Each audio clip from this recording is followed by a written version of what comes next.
Hey guys, in today's video, I'm going to show you a CapCut text-to-speech tutorial. Let's begin. So once you've opened up CapCut, you're going to go to the top left corner and then select the text in the tab section. So there it is, text. And then you're going to add in the text of your choice. So I'm going to use the default one and I'm going to drag it there into the timeline. Now what you need to do is you need to add in a few words of your choice. So right now it says default text. I'm going to say, hello world. Then once you're done, you are going to go to the top right where these tabs are. It says text, then animation, tracking. You're going to select the arrow going to the right, and then you go to select text to speech.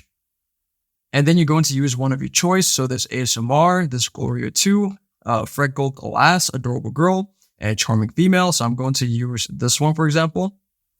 Hello, world.